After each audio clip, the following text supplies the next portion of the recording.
melakukan salah satu tugas demonstrasi kontekstual tentang pengambilan keputusan berbasis nilai-nilai kebajikan sebagai pimpinan. Hari ini saya akan melakukan wawancara dengan Bapak Kepala Sekolah. Selamat siang Pak Wahyu. Mohon maaf karena sudah mengganggu waktu Pak Wahyu di tengah-tengah kesibukan. Hari ini saya akan melaksanakan salah satu tugas dari calon guru penggerak, yaitu untuk melakukan wawancara mengenai pengambilan keputusan berbasis nilai-nilai kebajikan sebagai pemimpin. Apakah bisa langsung dimulai Pak? Bisa. Oke, pertanyaan yang pertama, pernahkah Bapak ketika menjadi pemimpin di sekolah mempunyai masalah atau kasus yang pernah Bapak alami? Seringkali tetap pernah mengalami kasus atau peristiwa yang dalam pengambilan keputusan dalam kepemimpinan. Iya Pak. Kemudian untuk pertanyaan selanjutnya, selama ini karena Bapak telah memiliki masalah atau kasus, lalu bagaimana biasanya Bapak mengenali situasi atau mengidentifikasi yang dapat dianggap sebagai dilema etika atau rujukan moral kemudian bagaimana caranya? Terima kasih Bu Dina. Jadi yang pertama-tama dalam setiap permasalahan itu kita analisis dulu, kriterianya dianalisis dulu permasalahannya, lalu digolongkan termasuk dilema etika atau rujukan moral, karena kata kuncinya rujukan moral itu bersangkut dengan hukum. Nah setelah itu baru setelah diidentifikasi, dianalisis, baru setelah diketahui itu termasuk dilema etika atau rujukan moral, baru kita cari solusinya. Jadi solusinya itu yang bertujuan untuk kemajuan, berdampak pada kemajuan pekerjaan siswa, kemajuan sekolah, dan untuk dan tidak melanggar aturan dalam hukum. Jadinya diidentifikasi dulu Pak masalahnya seperti apa, kemudian yang tertentu itu diambil manfaatnya Pak untuk kemajuan sekolah.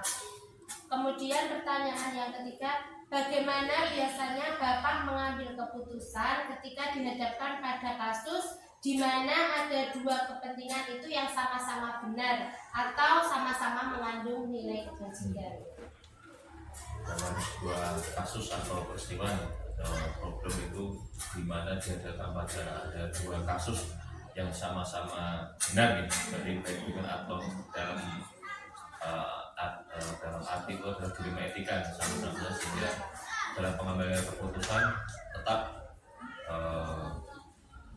tujuannya tetap nanti harus berdampak pada siswa, kemajuan sekolah, kemajuan satuan pendidikan. Tetapi sebelum itu saya biasanya mengajak rekan guru untuk mendiskusikan permasalahan tersebut, dan nanti kita diskusikan hasilnya. Nanti tetap kita tujuannya harus berdampak kemajuan sekolah, berdampak pada siswa. Baik Pak. Jadi semua tujuan itu harus memiliki manfaat untuk berdampak pada siswa dan kemajuan sekolah. Kemudian pertanyaan selanjutnya Pak, apakah Bapak memiliki langkah-langkah atau prosedur khusus yang Bapak ikuti dalam pengambilan keputusan dilema etika? Biasanya bagaimana prosesnya? Ya tetap di dalam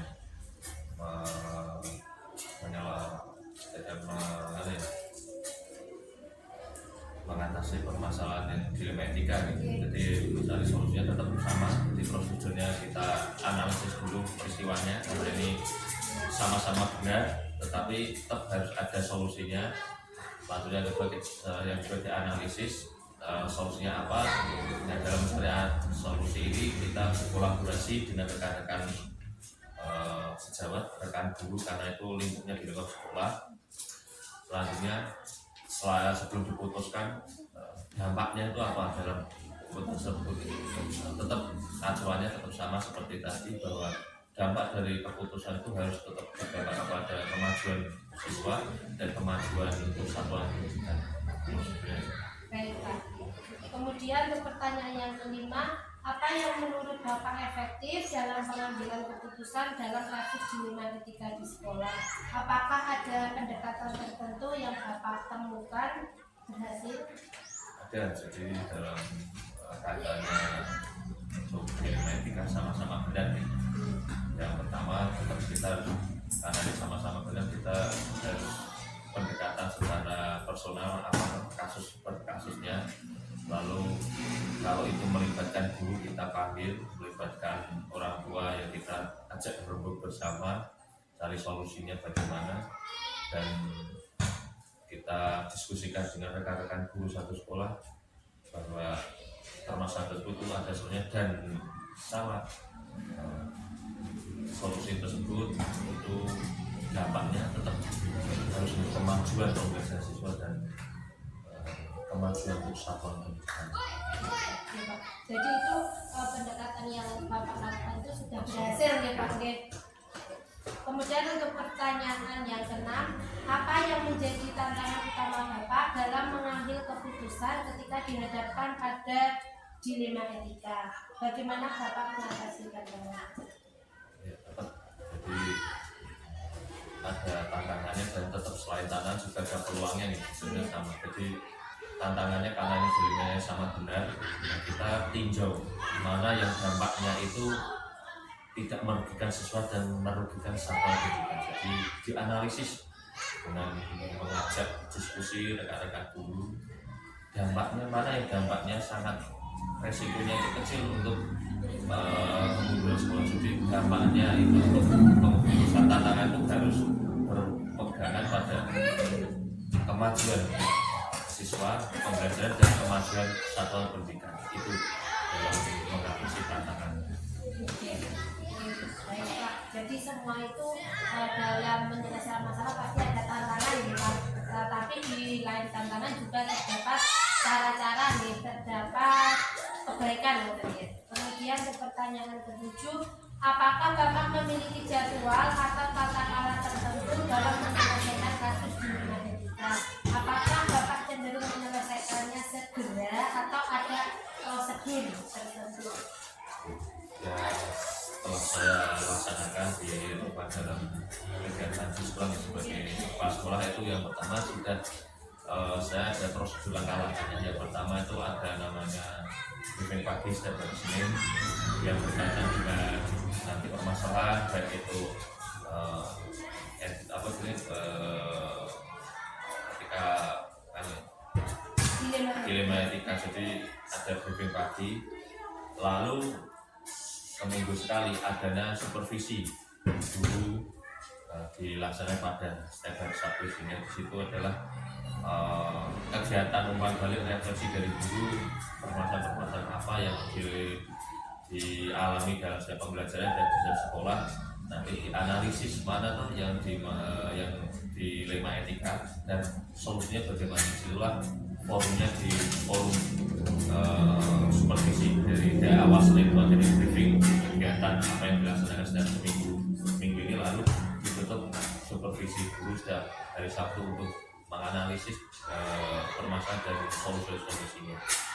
Baik Pak, jadi sudah ada jadwalnya nih Pak, program kali ini sudah ada program terjadwal. Kemudian untuk pertanyaan ke-8, adakah seseorang atau faktor-faktor yang biasanya membantu atau mempermudah Bapak dalam proses pengambilan keputusan dalam kasus dilema etika di sekolah? Tetap jadi seseorang malah beberapa orang, jadi tetap saya mengajak rekan guru yang ada di sekolah, tetap saya ajak untuk diskusi kalau berkaitan dengan permasalahan dilema etika, karena solusinya itu akan berdampak pada kemajuan pembelajaran dan kemajuan sekolah. Jadi ada semua guru saling dilibatkan. Baik. Kemudian Pak, untuk pertanyaan yang terakhir, dari pengalaman Bapak dalam menghadapi dilema etika, apa pembelajaran utama yang telah Bapak peroleh? Kemudian bagaimana pengalaman ini mempengaruhi pendekatan Bapak dalam pengambilan keputusan di masa depan? Dalam pelaksanaan pembelajaran kepala sekolah dan saya terima dalam permasalahan dilema etika nih, karena ini sama-sama berjalan dilema etika itu sama-sama benar, tapi tetap kita berpedoman berpikir bahwa solusinya pengambil keputusan dalam solusi dilema etika harus berbicara dan satu berdampak pada pembelajaran, kemajuan pembelajaran siswa. Yang kedua berdampak pada mutu peningkatan sekolah. Jadi kedepannya bagi seorang pemimpin sekolah itu berhubungan untuk kemajuan pembelajaran siswa dan kemajuan di satuan pendidikan yang nantinya dalam kasus-kasus dilema kita tetap ada mudah untuk mencari solusinya, dan nanti rekan bapak ibu guru yang lain tetap akan bisa menawarkan solusinya yang nanti tetap berpijak pada kemajuan siswa dan kemajuan sekolah. Baik Pak, terima kasih ini untuk wawancara hari ini. Saya cukup sampai sekian. Terima kasih Bapak sudah berkenan untuk memberikan waktu dan memberikan pendapatnya tentang pertanyaan-pertanyaan. Sama-sama Bu Vita. Selamat siang Bu Armi, mohon maaf karena sudah mengganggu waktunya di tengah-tengah kesibukan Pak Armi. Saya Vita Ayu Rezeki, calon penggerak angkatan 11, mendapatkan tugas demonstrasi kontekstual untuk melakukan wawancara tentang pengambilan keputusan berbasis nilai-nilai kebajikan sebagai pemimpin. Boleh saya mulai? Boleh, Oke. Pertanyaan yang pertama, pernahkah Ibu ketika menjadi pemimpin di sekolah mempunyai masalah atau kasus yang pernah dialami? Selamat siang juga Bu Vita. Pasti pernah dong. Di setiap organisasi atau institusi itu pasti mempunyai masalah. Tergantung, semua itu tergantung pada situasi dan kondisinya ya. Baik Bu, jadi semua organisasi itu pasti ada masalah, ada kasus. Untuk pertanyaan kedua, selama ini karena Ibu memiliki masalah atau kasus, lalu bagaimana biasanya Ibu mengenali situasi atau mengidentifikasi yang dapat dianggap sebagai dilema etika atau bujukan moral dalam kemudian bagaimana cara mengatasinya? Oh iya, biasanya saya mencari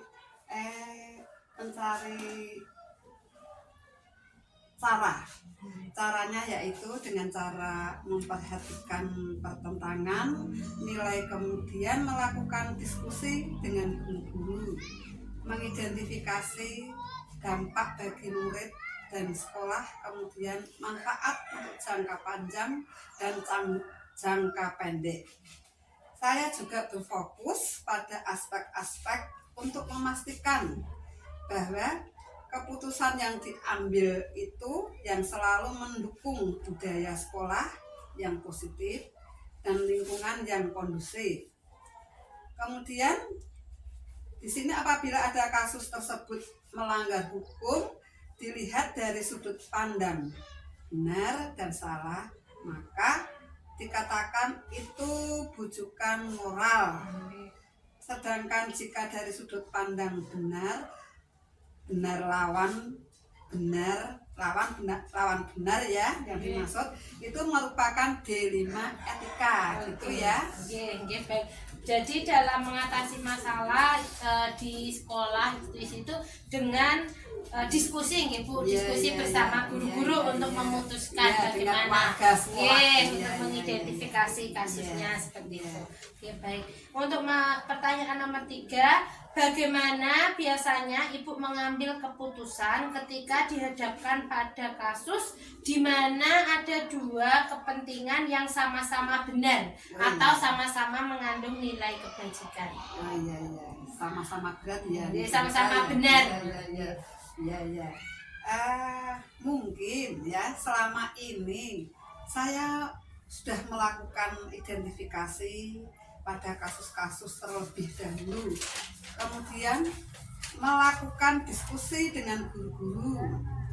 Kemudian keputusan yang saya ambil harus sesuai dengan visi sekolah, dan yang terpenting yaitu yang bermanfaat bagi banyak orang, baik dalam jangka panjang maupun jangka pendek, serta diharapkan tidak ada pihak yang dirugikan, seperti itu.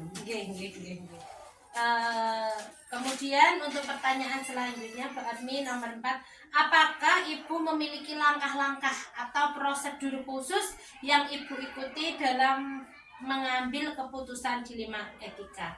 Biasanya bagaimana prosesnya?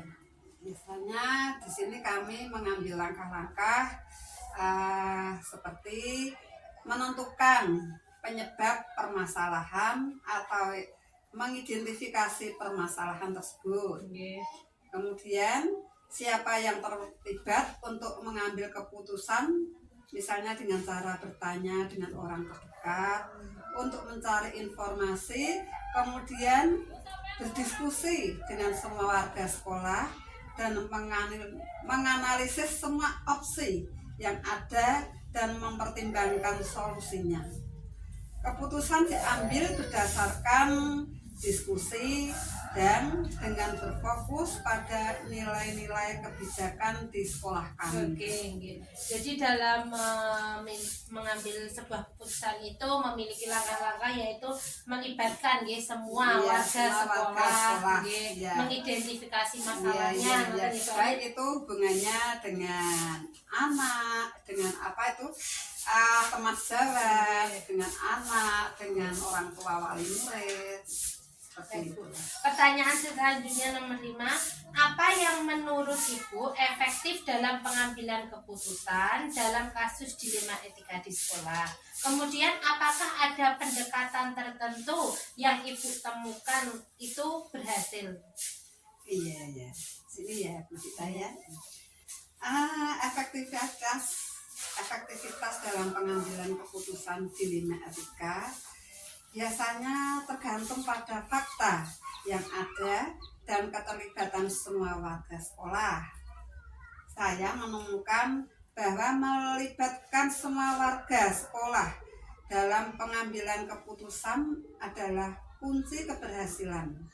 Dalam pengambilan keputusan yang terbaik yaitu sesuai dengan peraturan hukum yang berlaku serta bermanfaat bagi banyak orang lain atau orang banyak gitu ya.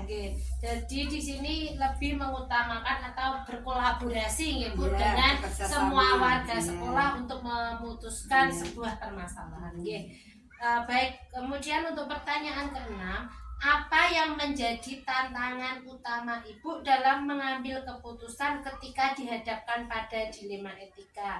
Kemudian bagaimana Ibu mengatasi tantangan tersebut?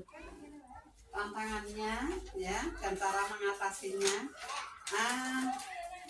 hubungannya dengan tantangan yang pernah saya alami, yaitu mencari keputusan yang terbaik karena kedua-duanya merupakan masalah yang sama-sama benar. Padahal dalam mengambil keputusan harus menguntungkan kedua belah pihak dan sesuai dengan nilai-nilai etika sekolah. Saya juga berusaha untuk melibatkan semua pihak yang terlibat dalam proses pengambilan keputusan untuk memastikan keputusan yang lebih adil dan berimbang. Jadi dalam pengambilan keputusan itu harus lebih mengutamakan manfaatnya untuk orang banyak, manfaatnya supaya bermanfaat untuk orang banyak. Untuk pertanyaan selanjutnya nomor 7, apakah Ibu memiliki jadwal atau tata cara tertentu dalam menyelesaikan kasus dilema etika? Kemudian apakah Ibu cenderung menyelesaikannya segera atau ada prosedur tertentu yang Ibu ikuti? Tentang jadwal, saya tidak memiliki untuk menyelesaikan kasus dilema etika.